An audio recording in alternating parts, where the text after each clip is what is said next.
Yang seperti itu yang harus teman-teman perhatiin. Jadi bukan hanya perusahaan yang skala bisnisnya besar atau jaringannya besar, tapi juga valuasinya harus dilihat.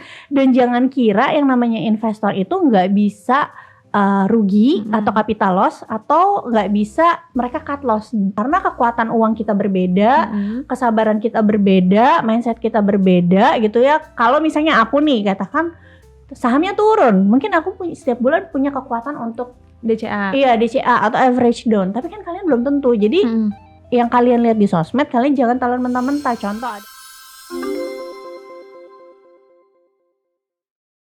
Halo Konvisto, selamat datang di Invest Talk All About Investment. Masih bersama aku Mary hari ini dan gak sendirian. Hari ini kita kedatangan seorang ibu muda yang aktif menjadi konten kreator dan saat ini menjadi financial expert di CNBC. Tapi infonya nih nggak berasal dari jurusan ekonomi ya. Iya. Langsung aja kita sambut. Halo Cioli. Halo Mary. Apa kabar? Baik. Mungkin sebelum kita ngobrol-ngobrol perjalanan Ci Olive jadi financial expert, boleh di-share dulu dong kesibukannya belakangan ini apa aja? Kesibukannya udah pasti ngurus anak-anak ya, ngeliatin perkembangan mereka. Terus juga sibuk di CNBC Indonesia. Terus sibuk jadi content creator juga, sama sekarang tuh yang baru mulai adalah punya salon kuku dan juga restoran. Boleh di-spill tuh Ci, di daerah mana? Siapa tahu kawan Visto di sini ada yang mau. Oke, jadi kalau nail salonnya itu di Citra Garden dekat rumahku. Ini bukanya nanti November, sama restorannya itu di Grand Indonesia Mall. Oke. Nah tadi Ci Olive udah salah satu kesibukannya itu adalah di CNBC Indonesia sebagai financial expert. Betul. Ya. Boleh diceritain nggak sih Ci, financial expert ini tuh ngapain sih? Apakah ngajarin orang atau seperti apa? Sebenarnya financial expert itu di CNBC itu financial planner, cuma namanya aja versinya CNBC itu financial expert. Jadi divisinya aku sama partnerku juga kan Mas Akbar. Kita itu edukator untuk para sobat cuan dan juga penontonnya CNBC Indonesia. Jadi kita itu mengedukasi terkait dengan investasi dan juga pengaturan keuangan seperti itu. Oke, berarti sebenarnya main jobnya adalah financial planner ya. Betul. Nah, Ci Olive kan nggak berasal dari ekonomi nih. Gimana sih ceritanya Ci Olive awalnya sebelum jadi financial expert? Kita kembali dulu ke awal mengenal dunia finansial. Awalnya tuh karena apa sih Ci kalau boleh tahu? Dulu tuh awalnya 2018 kan aku hamil anak kedua. Terus hamil anak kedua, dulu aku belum kerja. Jadi aku 5 tahun pertama nikah, aku kan nikah 2015. Itu masih ibu rumah tangga full. Jadi suamiku aja gitu yang kerja. Nah 2018 tuh hamil anak kedua. Biasa kalau ibu-ibu hamil kan bawaannya ada yang hormon dia milu-milu gitu, sensitif. Tiba-tiba entah kenapa pas lagi di kamar, aku tuh kayak kepikiran aja gitu ya, anakku nih udah mau 2. Nanti dana pendidikannya gimana ya? Walaupun suamiku waktu itu juga kerjanya di multinational company, posisinya juga tinggi, tapi kan tetap aja biaya hidup kan mahal ya say. Apalagi dulu kita punya KPR. Jadi KPR kalau udah mikirin biaya pendidikan ada KPR, rasanya gimana gitu ya, takut-takut kurang. Nah backgroundnya dulu aku tuh pas SMA pernah berhenti sekolah. Kelas 1 SMA karena dulu kekurangan biaya. Dulu kan zaman SMA sekolah negerinya tuh kan belum ada yang gratis ya. Betul. Jadi kekurangan biaya dan aku harus move dari Jakarta ke Bogor karena sesulit kayak aku sama mamaku udah gak bisa bayar kontrakan rumah. Jadi kita di Bogor tuh numpang di rumah om gitu, di rumah yang gak dipakai gitu. Nah karena hal ini jadi aku melo gitu, kepikiran aku tuh gak pengen banget anakku jadi takut mengalami yang sama ya. Mengalami yang sama. Akhirnya aku cari-cari tahu lah. Oh ternyata dulu kan ada akun tuh yang besar banget ya, akun sosial media yang membahas keuangan yang akunnya tuh besar banget lah. Dari situ aku belajar, oh ternyata kita tuh bisa loh persiapin dana pendidikan dari jauh-jauh hari. Mumpung sekarang misalnya ekonominya lagi bagus atau usia suami lagi produktif gitu ya, biar lebih ringan. Akhirnya aku belajar lah yang namanya investasi gitu. Oke, berarti berangkat dari pengalaman masa lalu, terus juga pada saat hamil melo. Justru kadang perasaan melo ini yang bikin kita bergerak ke sesuatu yang lebih baik ya Ci ya. Terus Ci Olive berarti mulai belajar tentang finansial. Sekarang kita berangkat ke mulai jadi content creator. tadi balik lagi, Ci Olive bukan dari background ekonomi, memutuskan untuk berbagi di media sosial mengenai sesuatu yang berbau ekonomi lah, finansial, agak sensitif kan Ci ya? Betul. Pernah gak sih sebelum memulai Ci Olive nih ragu kayak, aduh takut dianggap remeh lah, takut dia kan bukan jurusan ekonomi, pernah ada di titik itu gak? Sebenarnya kalau takut dianggap remeh itu nggak pernah ada sih, karena dulu aku awal jadi content creator 2020, jadi aku belajar finansial dan investasi 2018, 2020 karena market lagi crash, jadi aku merasa aku punya nih, tahu nih ilmu-ilmu basic tentang fundamental, kenapa aku nggak ajak banyak orang aja untuk investasi mumpung lagi crash kan waktu itu, ibaratnya itu kesempatan. Ngerasa diremehin? Enggak sama sekali, cuma dulu tuh awal mulanya sempat agak sulit untuk diizinin suami, karena suamiku tuh tipikalnya orangnya private gitu, jadi Instagramku ini adalah Instagram yang sudah lama tidak dipakai. Jadi pokoknya selama menikah aku tuh jarang banget main sosmed gitu. Nah, waktu aku bilang aku mau jadi content creator itu dulu 2020 itu kan masih jarang banget ya, apalagi cewek gitu. Suamiku sempat nggak setuju, dia bilang kayak ngapain sih segala macam gitu. Terus aku bilang ya aku pengen berbagi, sama aku juga waktu itu mikir kayak siapa tahu bisa dapat uang tambahan gitu ya dari making content. Walaupun aku nggak berharap uang tambahannya itu bisa datang secepat itu gitu. Terus akhirnya aku bilang sama suamiku, terus suamiku mengiyakan gitu. Akhirnya ya udah deh mulai bikin konten. Oke, berarti berangkat dari karena Ci Olive juga udah ngerti ya mengenai fundamental, bukan yang coba aja dulu gitu. Ci Olive punya pesan gak sih buat mungkin kawan Visto di sini atau sobat cuan yang sebenarnya pengen udah punya ketertarikan di dunia finansial, terus juga tapi tidak dari background ekonomi, untuk memulai siapa tahu bisa suatu saat seperti Ci Olive gitu. Oke, kalau dari aku sih dulu aku belajar dari pengalamanku aja ya. Jadi aku dulu tuh ikut komunitas, jadi aku benar-benar belajar gitu ya, keluar uang untuk belajar, even bukan kelas yang gratisan gitu. Jadi aku benar-benar pelajarin dari orang-orang yang memang mereka kompeten gitu, dan juga mereka punya license ya gitu. Setelah itu aku belajar dari buku, jadi nggak asal misalnya kita ngeliat sosmed aja. Sebenarnya teman-teman harus cari mentor sih kalau menurut aku, karena mentor itu penting banget. Kalau dulu aku punya mentor namanya Jason Ghazali, dia udah pergi ke New Zealand sekarang karena dia mau jadi dosen S3 gitu. Dan juga nggak cuma dia aja sih mentornya, maksudnya aku belajar banyak juga dari para senior-senior seperti Pak LKH, mungkin suka lihat analisa-analisa beliau, terus Pak Juliardi Sunender. Pak Juliardi Sunender itu punya buku yang bagus banget menurutku untuk pemula, khususnya pemula yang memang pengen belajar fundamental analisis gitu ya. Terus aku juga ada belajar sama Korifan Kurniawan dan lain-lain gitu. Oke, berarti secara ini Ci Olive investor ya, yang belajar dari fundamental. Oke, jadi kawan Visto, untuk kalian gak ada alasan sebenarnya ya untuk sekarang gak memulai, karena zaman Ci Olive aja gak sebanyak itu untuk edukasi. Bener.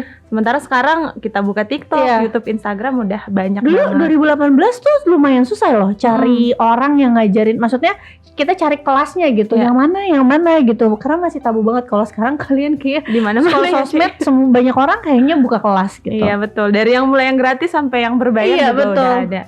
Oke, sekarang tadi Ci Olive udah cerita tentang awal mula mengenal finansial, akhirnya memutuskan untuk berinvestasi. Kalau misalkan pada saat Ci Olive memutuskan berinvestasi, ikut komunitas, langsung terjun di saham atau nyobain yang investasi yang lain dulu? Nah, kebetulan pas aku dulu belajar tentang finansial itu awal-awal cari tahu, karena ini kebutuhannya adalah untuk dana pendidikan anak, kan anakku masih kecil-kecil. Jadi waktu itu fokusku adalah dana pendidikan kuliah anak. Mens jangka waktunya tuh masih jauh banget. Nah, yang aku pelajarin adalah kalau masih jauh banget, sebaiknya memang yang agresif ya, karena dalam jangka panjang returnnya bisa optimal apabila kita pilih sahamnya benar gitu. Makanya waktu itu pas awal sekali belajar investasi, aku kan sama suami bukan keluarga investor yang mereka tuh tipikalnya yang cuma kayak nabung atau gimana sih, bapak-bapak zaman dulu, papa mertuaku konvensional ya. Kalau nggak beli properti kan kayak gitu, kayak paper asset gitu, mereka mana paham. Jadi di awal itu aku taunya saham karena untuk jangka panjang, jadi langsung di saham, belum coba yang lain. Nah pas aku belajar, aku udah langsung investasi, tapi nominalnya kecil dulu. Oke. Cara memilih saham pertama kali Ci Olive dulu? Kalau dulu cara milih saham ya, yang gampang-gampang aja lah, blue chip perbankan gitu. Yang paling gampang ya. Iya dulu ya, tapi beneran teman-teman ternyata pas dijalanin nggak segampang itu. Kita udah ikut kelas, kita udah baca buku, kita udah dengerin siapa Hulk jangka panjang gitu, Wonderful Company. Pasti di tengah jalan tangan gatel pengen jual ya kan. Aku juga beberapa tahun di awal menurutku sangat-sangat tidak disiplin. Oke. Nah kalau dulu saham pertamanya Ci Olive perbankan, cara milihnya juga mungkin dari yang ditahu dulu. Nah kalau sekarang Ci Olive kan udah cukup panjang nih, apa bedanya milih saham dulu dengan yang sekarang? Nih sama nih, dulu banyak banget kan kita, kalau sampai sekarang kayaknya masih banyak yang suka ngomong kalau beli saham itu yang tokonya ada di mana-mana, yang barangnya kita pakai. Setelah beberapa tahun aku jalanin ternyata tidak teman-teman ya, karena barang yang kita pakai kita tuh harus lihat juga perusahaannya itu barangnya ini market share-nya tuh udah mature atau belum gitu. Kalau udah terlalu mature nanti mereka growth-nya susah dan investor itu nggak suka sama yang namanya declining. Declining tuh bukan berarti perusahaannya rugi loh teman-teman, tapi ketika revenue atau laba bersih perusahaan tuh turun gitu ya. Misalnya tadinya bisa cetak revenue misalnya 45T, tapi beberapa tahun terakhir turun gitu ke 40T, ke 39T gitu kan. Nah investor biasanya nggak suka yang kayak gitu. Akhirnya apa? Ketika investor tidak suka dan valuasinya terlalu mahal, harga sahamnya turun. Walaupun kinerjanya sebenarnya masih bagus ya. Walaupun kita lihat pasta giginya tuh ada di mana-mana gitu kita pakai. Kayak tahu nih. Iya, yang seperti itu yang harus teman-teman perhatiin. Jadi bukan hanya perusahaan yang skala bisnisnya besar atau jaringannya besar, tapi juga valuasinya harus dilihat. Kalau teman-teman pilih perusahaan yang bagus sekalipun, kalau salah beli harganya nggak cuan juga. Betul. Ya contoh ya kayak gini, misalnya BRI gitu, kan waktu itu sempat ke berapa sih tertinggi 5.400 banget, sekitar segitu. Kalau kalian waktu itu maksain, oh nggak apa-apa perusahaan bagus jangka panjang gitu kan, langsung beli aja saat itu, nggak ngelihat dulu nih, oh sekarang BBRI ini di posisi sekarang lagi mahal banget gitu. Nggak nunggu dulu, akhirnya sekarang kan ketar-ketir nih. Iya, nah karena investasi itu nggak cuma tentang metode dan juga milih saham, tapi juga tentang mindset. Takutnya ketika penurunan terjadi, psikologi kamu nggak kuat, kamu malah cut loss. Ini aku udah pernah jalanin soalnya beberapa tahun awal. Oke. Selama perjalanan Ci Olive di pasar modal atau di saham nih, pernah nggak sih ngerasain kayak udah deh kayaknya aku nggak cocok nih di saham nih, mau berhenti? Kalau pernah, gimana caranya balik lagi? Nah, kalau aku karena mungkin risk profile-ku, aku tuh orangnya agresif dan visioner sekali. Jadi aku nggak pernah sih. Dulu aku pernah, padahal nggak pernah maksudnya untuk kayak aku mau berhenti aja gitu untuk invest saham. Meski aku udah ngalamin 2020, terus juga 2022 setelah The Fed naikin suku bunga juga sempat turun, 2021 awal bahkan. Pokoknya 3 tahun ini kita volatilitasnya gila banget lah gitu. Belum pernah yang kayak sampai mau pensiun tuh, belum pernah gitu. Karena even dulu aku pernah nyangkut di Waskita. Itu Waskita kayaknya pas 2020 ya, nyangkutnya kayak 50% lebih deh. Tapi kan balik lagi tuh waktu itu sempat harganya. Pas dia balik lagi malah jadi cuan, langsung aku jual tuh buru-buru. Dan sekarang malah disuspend kan? Iya, sekarang malah disuspend. Jadi ketika aku tahu waktu itu saham ini kayaknya memang secara kinerja juga udah nggak bagus, ketika dia rebound langsung aku jual buru-buru gitu. Jadi ya nggak pernah sih ada kayak rasa pengen berhenti. Paling yang merubah aku adalah aku jadinya lebih diversifikasi. Jadi kalau dulu misalnya di saham aja, sekarang itu kayak bagi nih duitnya ke bisnis real juga gitu. Kalau reksadana Ci Olive? Reksadana ada. Saham pendapatan tetap? Saham pendapatan tetap. Jadi pendapatan tetap ini kalau aku reksadana itu untuk anakku yang nomor 2 masuk SD 2 tahun lagi. Nanti jangka dekat. Betul. Nah balik lagi nih Mary, kalau aku tipikal investor yang harus sesuai sama tujuan keuangannya juga. Harus dong. Ya jadi kalau aku mau liburan ya udah pasti taruhnya di tempat yang misalnya liquid gitu ya, RDPU gitu kan. Ibaratnya nggak ada fluktuasinya. Kalau anak mau masuk SD 2 tahun lagi, 3 tahun lagi RDPT gitu. Kalau yang untuk pensiun, dana pendidikan anak kuliah itu di saham atau reksadana saham. Tadi aku balik dulu ke Ci Olive, sempat bahas The Fed nih. Kita agak teknis dikit ya Ci ya. Ini kan juga ada isunya akhir tahun The Fed mau naikin lagi sekali lagi nih. Kira-kira gimana sih cara investor memanfaatkan peluang ini?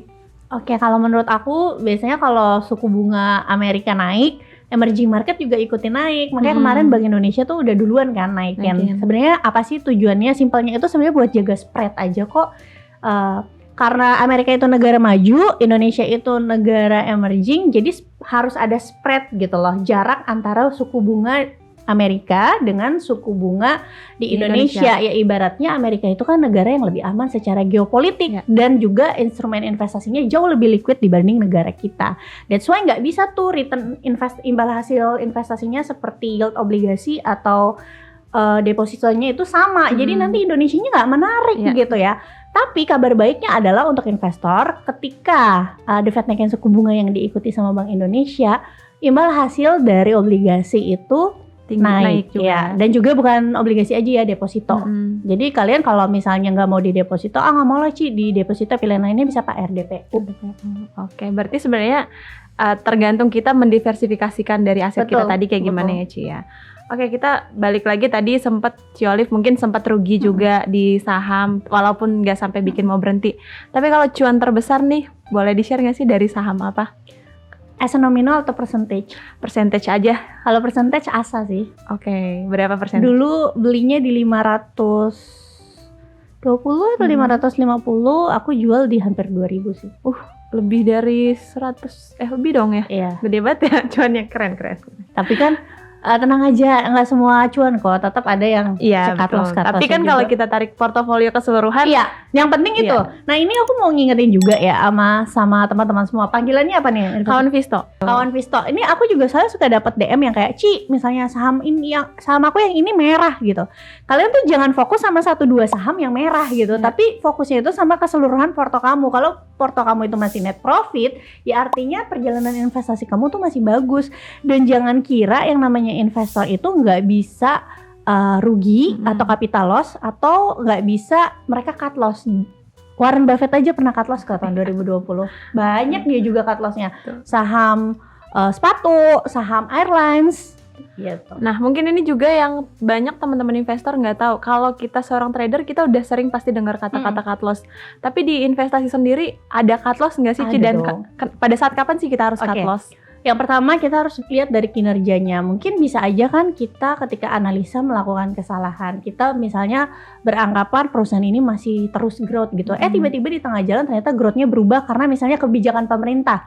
Contohnya kayak saham apa sih?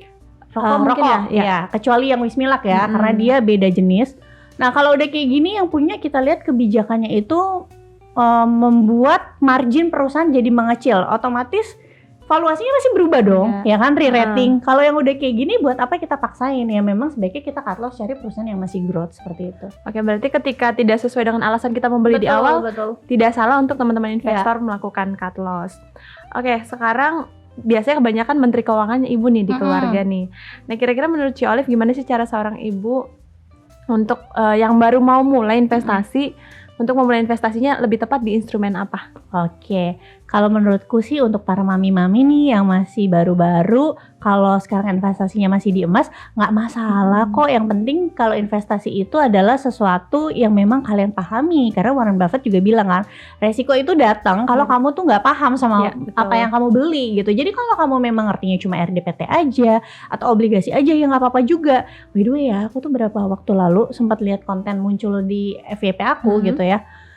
Dia itu udah financial freedom hanya karena investasi obligasi loh. Dan dia itu udah dia lakuin dari 10 tahun lebih ya. Ibaratnya ketika kita mau mencapai financial freedom atau goals keuangan, gak mesti hanya karena Ciolif investasi dana pendidikan di saham berarti aku juga harus di saham.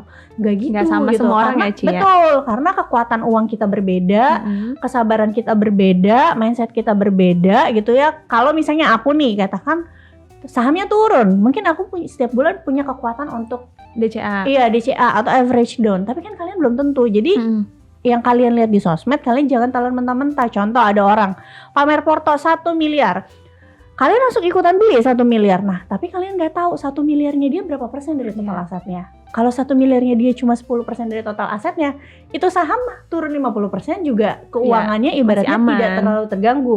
Tapi bayangin kalau 1 miliar kalian cuma punya itu satu-satunya, terus kalian masukin nih all in di saham, turun 50% tentu akan mengganggu kualitas hidup kalian kan gitu.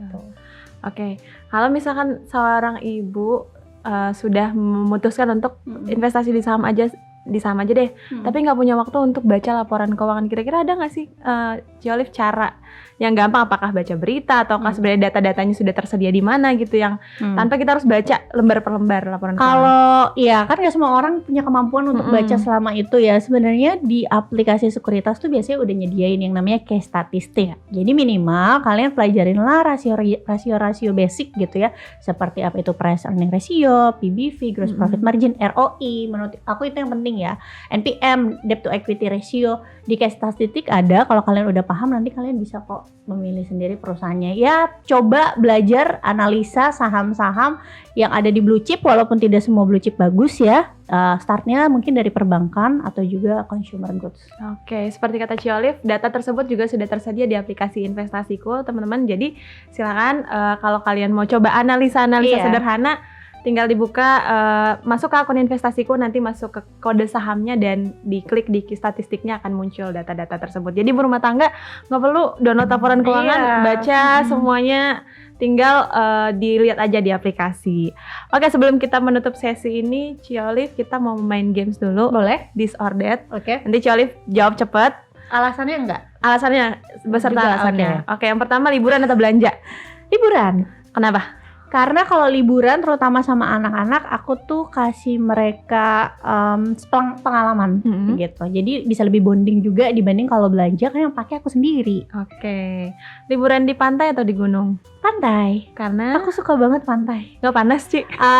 Panas sih, tapi aku tuh fisiknya agak lemah. Jadi kayaknya kalau naik gunung pun nggak kuat gitu. Oke.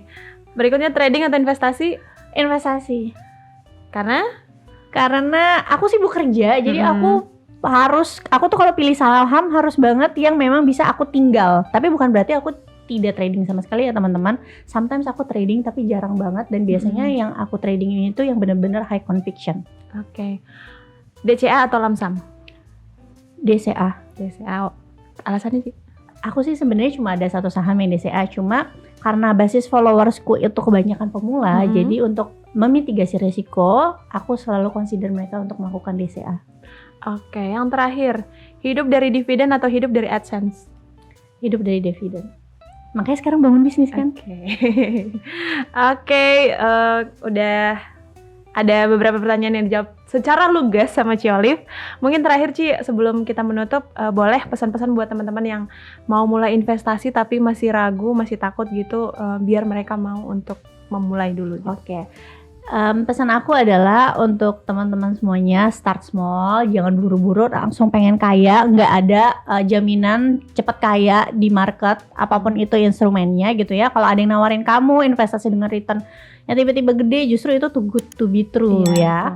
Nah, untuk awal-awal, untuk instrumen agresif, biasakan untuk melakukan yang namanya DCA dulu, itu untuk melatih kalian menghadapi volatilitas market. Terus jangan lupa diversifikasi, jadi sesuaikan sama risk profile kalian. Kalau memang kalian tipikal yang moderat, nggak apa-apa juga untuk investasi misalnya obligasi atau RDPT dengan porsi yang lebih besar dibanding instrumen yang agresif. Oke, ngomong-ngomong diversifikasi, kawan Visto, kalian bisa diversifikasi di aplikasi Investasiku, karena aplikasi Investasiku sekarang sudah tersedia untuk transaksi saham, reksadana, dan obligasi. Dan juga di setiap transaksinya kalian akan dapatkan poin yang bisa dibelanjakan di seluruh merchant CT Corp. Nah, mungkin itu dulu Ciolif obrolan kita hari ini. Terima kasih banyak untuk masukannya. Aku juga makasih Investasiku udah ngundang aku ke sini. Seneng banget ngobrol sama Ciolif, kayak aduh, di masa depan mudah-mudahan bisa kayak Ciolif gitu. Semoga kita bisa ngobrol lagi ke depannya, nanti bahas sesuatu yang mungkin lebih dalam lagi di market. Terima kasih Ciolif, terima kasih kawan Visto yang sudah menonton. Saksikan terus Invest Talk, all about investment hanya di Investasiku for better tomorrow.